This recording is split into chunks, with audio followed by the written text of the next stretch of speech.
Bila shaka hujambo msikilizaji. Karibu katika kipindi cha kitabu chetu kutoka maktaba. Msimulizi wako ni mimi Fatia Abedi. Bado tupo katika kitabu cha Posa za Maana. Kabla ya kuendelea nitarudia kidogo sehemu iliyopita.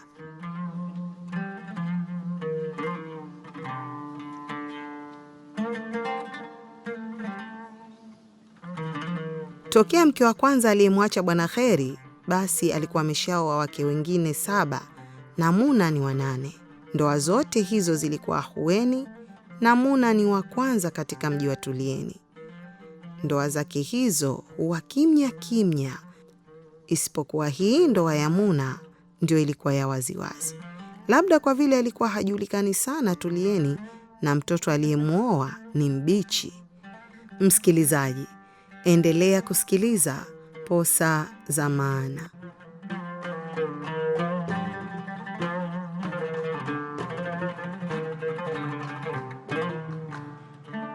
Simu ya Aziza ilikuwa imeshamchanganya Bwana Kheri. Mbali na kuwa na wasiwasi na mwanawe Omi, pia alikuwa na wasiwasi wake mwenyewe. Mambo hayo ya polisi, basi jambo lisije likazua mambo. Alichukua simu yake na kurudi chumbani ambapo kabla hajaingia vizuri, alisikia sauti ya Muna akiwa anajikamua chooni na baadaye sauti ya maji yanayomwagika kwenye sinki. Aliingia chumbani na kujiweka juu ya kitanda huku akitizama simu yake. Mara Muna alitoka chooni na kuja kujitupa kitandani. Nywele zimemtimka, uso umeroa jasho na pumzi mbilimbili. Alijilaza kitandani bila hata kumwangalia Bwana Kheri na macho ameyafumba. Mashaka gani tena haya? Bwana Kheri alijiwazia, japo alikusha kujua kinachoendelea. Muna, vipi tena? Unajisikiaje? Muna alifungua macho na kwa sauti ya chini akajibu, hata sijui nini. Wiki hii nasikia hivi na leo ndio naona nimezidi. Hujui nini Bwana Kheri alifikiri na baadaye akamtania Muna. Shamchezea kipole, sasa hayo ndo matokeo yake.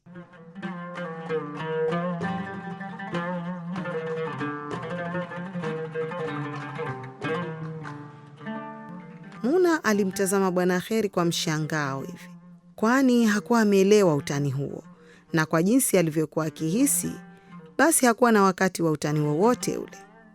Kitu gani? Aliuliza kwa sauti ile ile ya chini.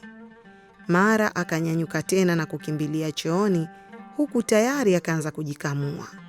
Na kwa vile hamu ya kula ilikuwa hana, basi kilichomtoka mdomoni ni majimaji tu ambayo alichuruzika hata kabla hajafika chooni. Bwana Kheri alinyanyuka na kuchukua tishu na kufuta sehemu hiyo. Kisha akaenda kule chooni aliko Muna, huku akimkandakanda mgongoni. Sasa kazi ipo. Ulezi huu. Mambo haya siyawezi mimi hata kidogo, alijisemea moyoni, huku akimkamata mkono Muna na kumrejesha chumbani baada ya kuwa ameshamaliza haja yake. Waonaje tukampigia simu mama aje kuchukua na kupeleka hospitalini? Leo nina kazi nyingi sana. Ukishakurudi hospitalini, rudia huko nyumbani kwa sababu mimi sitokuwepo. Alipotoka kwenda hospitalini, Muna hakujua kwamba siku hiyo ilikuwa ya mwisho kulala kwenye jumba la Bwana Kheri. Msikilizaji, endelea kusikiliza Posa za Maana.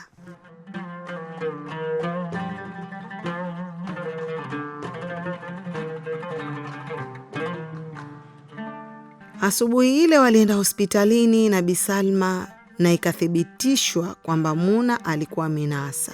Muna ikawa ni kulala, kutapika na kutema mate saa 24. Muna alipiga manjano na alizidi kupururuka, akawa kama kijiti, mabega yakamshuka, kitanda ndio kilikuwa swahiba wake. Sukuma, utamuua mtoto wako. Shauri yako. Unajilegeza? Ukisikia umama ndo huo. Ulidhani rahisi? Raha sio kwenye 6 kwa 6 tu. Hii ndo raha yenyewe hasa. Wauguzi 3 walikuwa wamemzunguka Muna. Yule akimwambia hivi, mwingine akimwambia vile. Shughuli hiyo ilianza tokea saa 6 usiku na sasa alfajiri ilikuwa imeingia. Majogoo yalikuwa yamewika na muadhini wa kwanza amenadi sala. Huyu nguvu zinamwishia, na mtu mwenyewe anavyoonekana basi tokea hapo mwanzo hakuwa nazo hizo nguvu, na saa hivi ndo hazipo hata chembe. Hivi wewe ulikuwa huli au vipi? Masusuiko yaliendelea. Uchungu wa Muna haukuwa mwepesi. Hadi kufika leba na kuanza kazi ya kusukuma ilikuwa ni siku ya pili. Maumivu yalianza kidogo kidogo nyumbani siku iliyopita. Alishtuka usiku wa manane baada ya kuhisi kunyukuliwa na maumivu. Wakati wa kuswali alfajiri jana yake, maumivu yalikuwa yanakuja na kuondoka. Mamake alimwona akiwa chumbani anazunguka wakati akiumia kwa uchungu. Vipi tena? Mbona hivyo? Bi Salma alimsimamia na kumuuliza. Toka jana usiku nahisi maumivu haya. Kiuno kinaniuma sana. Maumivu kama vile nikiwa kwenye siku zangu, lakini haya naona yamezidi. Yanakuja na kuacha, kisha yanakuja tena. Muna alisema huku amejishika nyonga akitembea huku na huku, hofu ikiwa imetanda usoni mwake. Mwanzo hayakuwa makali sana, lakini kila muda ulivyozidi ndivyo na maumivu yalivyokuja kwa kasi.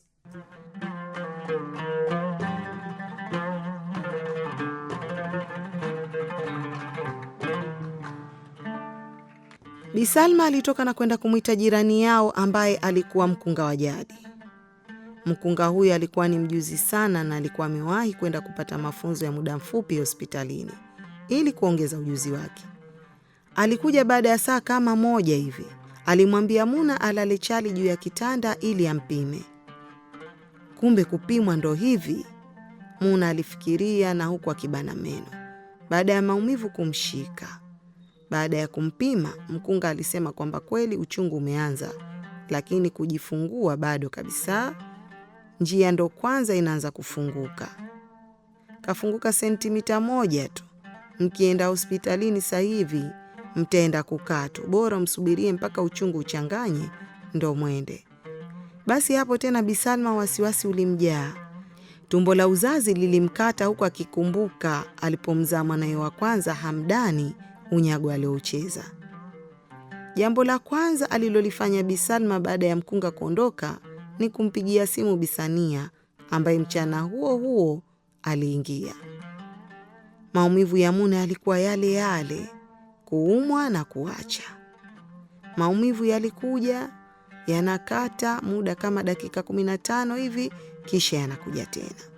Tena ikawa kupumzika dakika 10, baadaye 7. Alichemshiwa chai kavu ya rangi iliyokolea, akapewa awe anakunywa, huku akiambiwa zunguke ndani.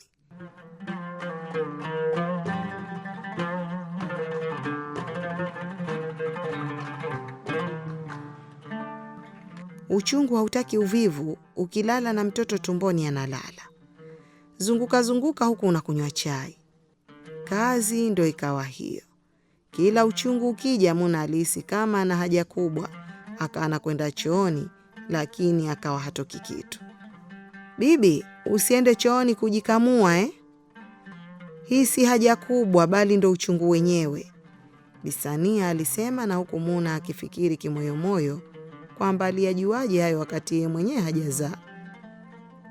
Siku ile nzima walishinda nyumbani mpaka kufika magharibi. Sasa uchungu ukawa unakuja kila baada ya dakika 5. Hapo ndipo Muna alipopelekwa hospitalini kwa miguu tu, kwani hospitali haikuwa mbali sana na aliambiwa kila kitembea ndo vizuri. Kufika hospitalini akapimwa tena njia. Muna alichukia hiyo kupimwa. Ilimuumiza na kumfedhehesha. Sio mbaya, una sentimita 4. Endelea tu kutembea hapo nje, nesi alimwambia. Msikilizaji, endelea kusikiliza Posa za Maana.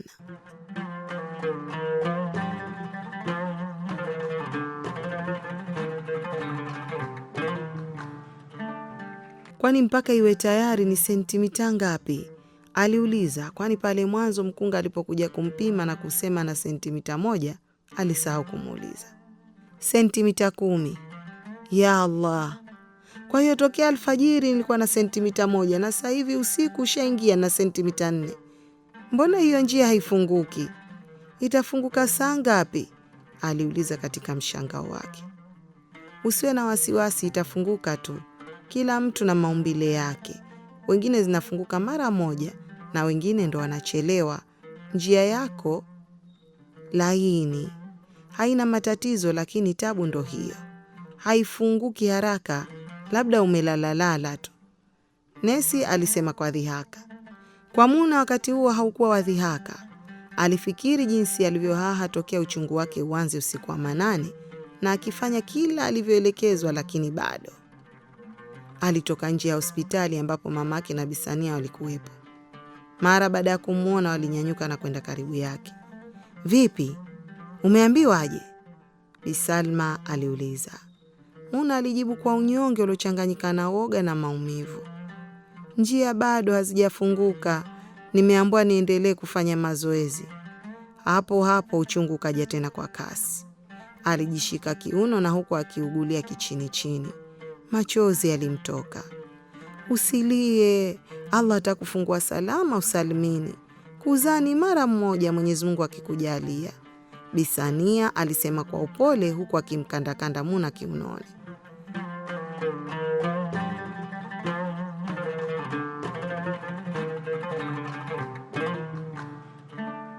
Bisalma alimpatia Muna kikombe chengine cha chai kavu na uchungu ulipompa nafasi kwa dakika chache. Muna alichubua chai huku akijikongoja kuzunguka eneo hilo. Kipindi hicho kifupi Muna yupo hospitalini, wajawazito wawili walikuja na kujifungua. Muna yeye bado. Naumia ya Rabbi. Nakufa mi. Muna sasa uzalendo ulimshinda. Mwanzo alikuwa kiugua tu, lakini sasa akawa anaomboleza. Usiseme hivyo. Sema mfunguzi nifungue salama na Mwenyezi Mungu atakusaidia. Ni Allah peke yake ndiye wa kumtegemea. Bisalma alimwambia mwanawe huku na yeye wasiwasi tele umemjaa moyoni. Alihisi kama ni yeye aliyekuwa anaumwa na uchungu. Alitamani ampunguzie mwanawe maumivu hayo kama ingekuwa ni jambo la kupunguziana. Lakini wapi? Mfunguzi nifungue salama, Muna alisema maumivu yalipombana tena. Hilo ndo la kusema. Msikilizaji, endelea kusikiliza Posa za Maana.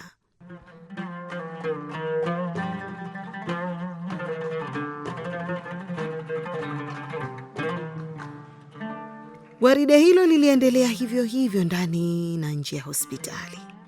Mwisho Muna akawa taabani kabisa. Hawezi tena kutembea. Aliingia ndani wodini na kwenda kujilaza kitandani. Waliokwenda kupeleka wagonjwa hospitalini walikuwa waruhusiwi ndani. Kwa hiyo Muna alibaki peke yake. Maumivu makali yalimzidi. Akaanza kulia kwa nguvu. Manesi walikuwa chumbani ndani. Wodini kulikuwa kimya. Wale wajawazito waliokuja ambao walikusha kujifungua walikuwa wamelala na watoto wao. Nesi naumia, njooni. Manesi ambao walikuwa ndani wanasinzia walisikia kelele hizo. Nani huyu anayepiga kelele? Si yule mtoto wa mzee Hamisi aliolewa siku zile, ile harusi kubwa. Tunasikia kaolewa na mume wa uzunguni. Naona yupo tukaachwa hapo, na huyo mume nasikia hajapatia teke tena. Watu hawaoni isipokuwa ume uzunguni. Haya, sasa matokeo yake ndo hayo. Maskini huyu mtoto namhurumia, alisema mmoja wa manesi hao ambaye alimpima Muna mwanzo. Nasikia alikuwa hodari sana skuli na alipasi mitihani yake vizuri. Na wewe na huruma zako hizo? Kama wazazi wake hawakumhurumia wakampa mume, utamhurumia wewe? Muna aliyasikia yote hayo, lakini wala hakujali. Aliloliomba ni mtoto aliyekuwa kwenye tumbo lake atoke tu. Maumivu mengine makali yalikuja na akapiga tena ukwenzi kwa nguvu na kufa. Nesi yule aliyesema na mhurumia alikwenda mpaka kitandani kwa Muna. Pole, stahamili, hufi. Hebu kaa vizuri nikutizame tena njia. Msikilizaji, endelea kusikiliza Posa za Maana.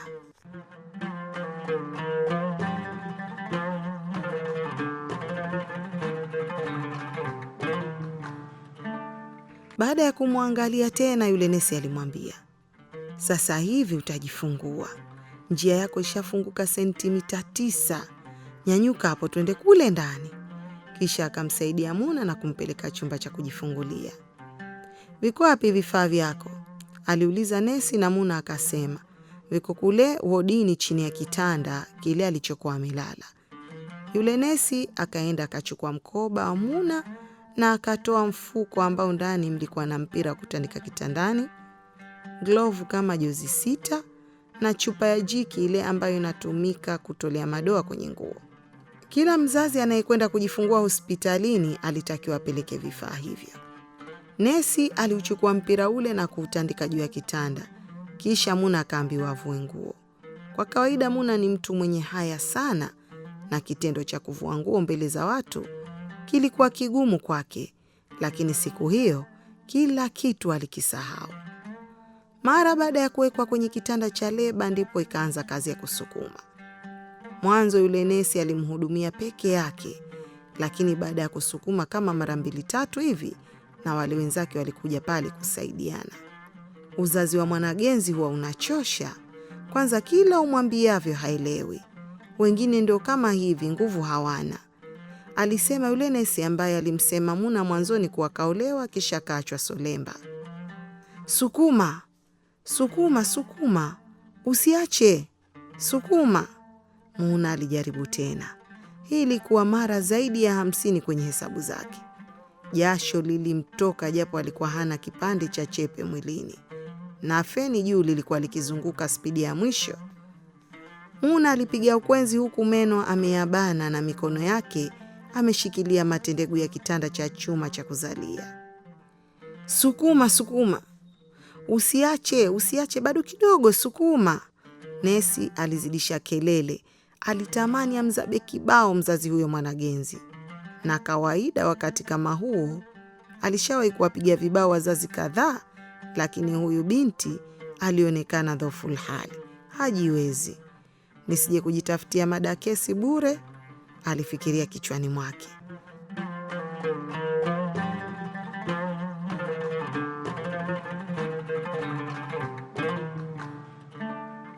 Muna alijitahidi kufanya alivyoambiwa. Sukuma. Wapi? Michirizi ya machozi ilimiminika pande zote mbili. Ya Rabbi, nakufa. Muna alilia kwa uchungu. Kumbe kuzaa ndo hivi? Vipi mtu unazaa watoto mpaka 10? Alijifikiria. Hapo Muna alikwisha kata tamaa na maisha kabisa. Akaona roho mbichi inamtoka hivi anajiona. Kilele cha uchungu, hasira, simanzi na majuto ya ndoa yake na Bwana Kheri kilifikia siku hiyo. Picha ya maisha yake yote kwa miezi 11 tokea kuposwa mpaka kuolewa inamjia.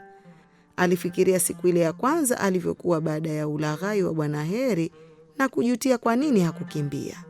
Siku hiyo alipata maumivu kidogo, lakini maumivu aliyoyaona wakati wa uchungu wa kuzaa hayakuwa na mithili.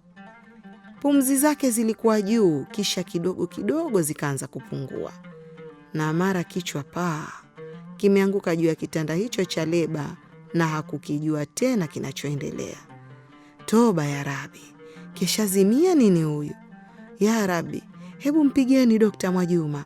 Hii kesi hatuiwezi, alisema nesi Subira, yule ambaye alimsema Muna huku kijasho chembamba naye kikimtoka na huku akimtikisa Muna pale kitandani. Jina lake nani vile huyu? Muna, aliuliza akajijibu mwenyewe. Muna, Muna, amka. Baadaye akaenda mpaka karibu na sinki akafungua maji na kukinga kidogo kiganjani mwake. Nesi mwingine alichukua kifaa na kuanza kumpima Muna mapigo ya moyo na msukumo wa damu mwilini. Wote watatu walitafuranika ikawa mshike.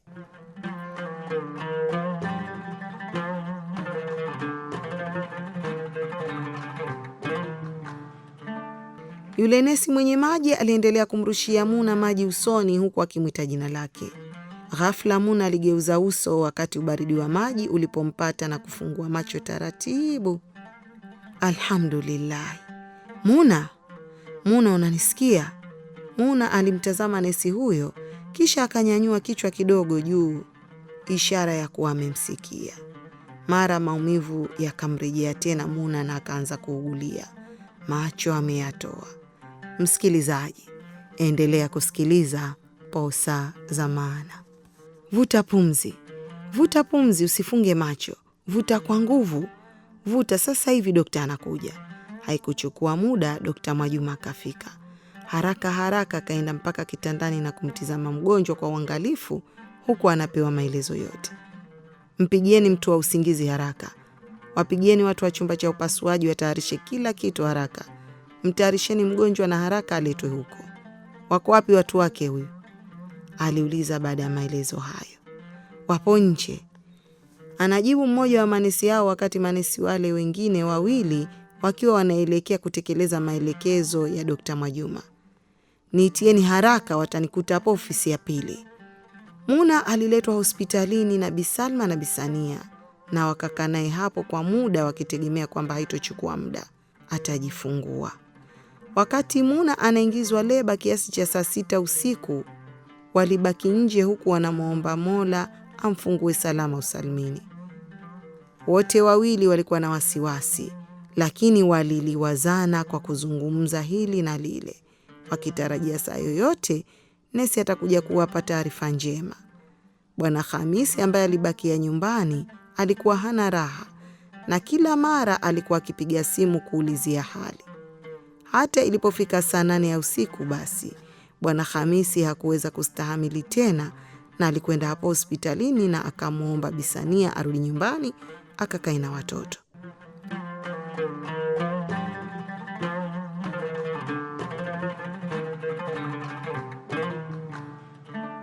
Bwana Hamisi alimsindikiza Bi Sania hadi nyumbani na akarudi hospitalini hapo kuungana na mkewe Bi Salma, kusubiria rehema za Allah, huku kila mmoja akiwa kimya anawaza yake na kumwombea dua mtoto wao. Watu wa Muna ndo nyinyi? Sauti ya nesi iliwashtua wazazi hao wawili kutoka katika njozi zao. Wote walinyanyuka haraka haraka na kumkabili nesi. Ndo sisi. Naam. Vipi, tayari huko? Bi Salma kiroho kikiendelea kumdunda aliuliza. Nifuateni, Dokta Mwajuma anataka kuwaona. Wawili hao walitazamana kwa wasiwasi mkubwa. Nesi Subira alikuwa tayari ameanza kuondoka na wao walionyesha kama kusita. Kuna nini lakini? Bwana Hamisi alipata nguvu ya kuuliza, huku sasa wakiwa wanamfuata nesi. Mtaambiwa huko, nyinyi njooni tu. Dokta Mwajuma alikuwa kainamia jadala huku akiandika. Alinyanyua macho juu na kumwona nesi akija akiwa kaongozana na watu wawili. Asalamu alaikum. Bi Salma alisalimia, macho ameyatoa, anaangaza huko na huko kama anaitafuta kitu. Waalaikum salam. Nyinyi ndo ndugu wa Muna, sio? Dokta Mwajuma aliuliza, macho yakiwa bado kwenye jadala lake, kisha alifunga jadala na kuwakabili. Ndo sisi, Bwana Hamisi alijibu. Imebidi tumpeleke Muna chumba cha upasuaji haraka ili kunusuru maisha yake na ya kiumbe kilichopo tumboni. He, yamekuwa hayo tena?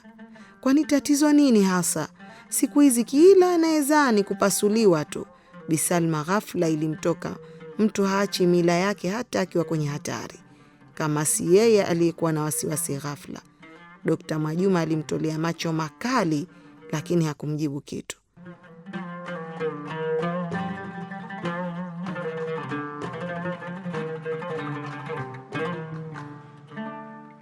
Kama wamesema pasuliwe, basi itakuwa hali imebidi. Kwani wao wana faida gani kupasua watu? Bwana Hamisi alikuja juu. Tayari wasiwasi, mfadhaiko na majuto yameanza kumvaa. Dokta Mwajuma alitoa fomu kutoka kwenye lile jadala na kuikamata mkononi. Tunahitaji mtu wake kuweka saini kwenye hizo fomu. Mtu wake wa karibu. Mume wake yuko wapi? Dokta Mwajuma aliuliza kama kusikia swali la Bi Salma na jibu la Bwana Hamisi. Bi Salma alinamisha macho chini kama aibu fulani hivi, na baadaye akajibu, kasafiri, labda tumpigie simu.